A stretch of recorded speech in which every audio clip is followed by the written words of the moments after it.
So for the next sum, before starting that sum, they are telling you to prepare the profit and loss account. So before doing that one, we have to see this is a format of a profit and loss account. Here on the debit side, trading account la we will write direct expenses. Mostly trading account la number direct expense la enter பண்ணும். இங்க profit and loss account la indirect expense entry பண்ணும்.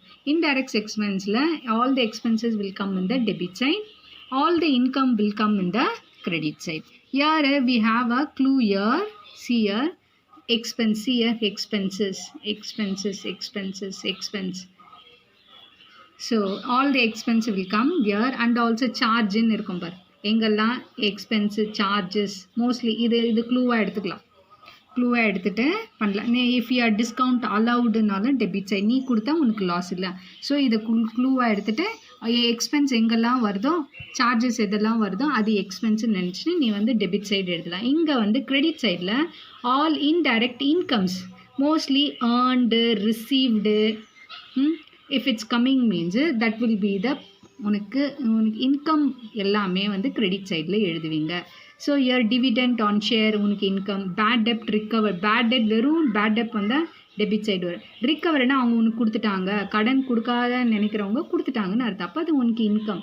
இப்போது profit on sale உனக்கு sale மிஷினில் profit வந்திருக்கு, அதுவும் உனக்கு income. So this all will come in the credit side.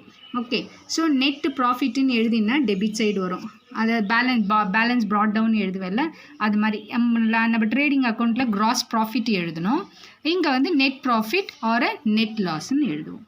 Okay, we'll go for the sum now. So here is 7th sum. From the following detail, prepare a profit and loss account. So here you can see here this profit, this will come in the credit side. நம்ம வந்து trading அக்கௌண்ட்டில் debit side இந்த cross entry பண்ணுவோம். இப்படி இந்த பக்கம் வந்துச்சுன்னா will profit and loss அக்கௌண்ட்டில் நம்ம சம்ம போட நான் என்ன சொல்கிறேன்னு உனக்கு புரியும். First this will come in the credit side. The rent, office rent வந்து எக்ஸ்பென்ஸ் டெபிட் சைட். டிப்ரிசியேஷனு வந்து debit side. Discount allowed it will come, நீ அலோவ் பண்ணிக்கிற அது உனக்கு எக்ஸ்பென்ஸ் டெபிட் சைட். அட்வர்டைஸ்மெண்ட் எக்ஸ்பென்ஸும் அது டெபிட் சைட். ஆடிட் ஃபீஸ் நீ பே பண்ணிக்கிற அதுவும் டெபிட் சைட். இன்ட்ரெஸ்ட் ரிசீவ்டு வந்திருக்கு உனக்கு income credit side. Discount received credit side. Carriage அவுட்வேர்ட்ஸ்ன்னு கொடுத்துக்கிறோம். அவுட்வேர்ட்ஸ் வந்தாலும் இன்வேர்ட்ஸ் வந்தாலும் டெபிட் சைடு தான் வரும்.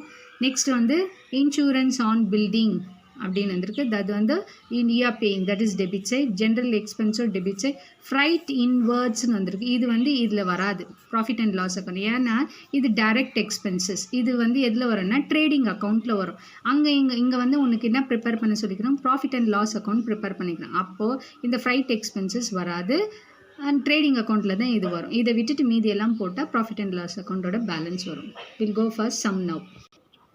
Okay, in the new textbook la page number 266 7th sum, old textbook la volume 2 page number 120 11th sum. We'll prepare the profit and loss account. This is debit side, இது credit. full sheet தான் use பண்ணணும், full sheet தான் use பண்ணணும். ஒரே பக்கம்லாம் எழுதக்கூடாது, full sheet use பண்ணணும், அப்போ தான் கரெக்டாக வரும். Okay, we'll go for the debit side. first one to office rent, ரெண்ட்டும் எழுதலாம், office rent. okay, amount is 10,000. Next to depreciation, what is the amount, 8,000. next வந்து to discount allowed, amount is 12,000. next to advertisement, amount is 4,000. next to audit fees, audit expense, audit fees amount is 1,000 rupees. next to carriage outwards, it will come in the, what is the amount, 2,500. next to general expenses, amount is 3,000. next to insurance paid for building 3,500. now we'll go for the credit side. by gross profit 50,000. Next, by interest receive amount is 2,000. Next, by discount receive the amount is 3,000. Okay, so if you add this both the sides, if you add means this side only will come 55,000. okay, here also 55,000. ரெண்டு பக்கமும் இப்போ வந்து என்ன பண்ணலாம், இந்த பக்கம் total பண்ணலாம். இந்த பக்கம் ஃபுல்லாக டோட்டல் பண்ணால் அமௌண்ட் என்ன வருது, 43,500 வருது. இப்போ 43,500ல் 55,000ல் வந்து 43 மைனஸ் பண்ணால் we will get it as a 11,000 வரும்.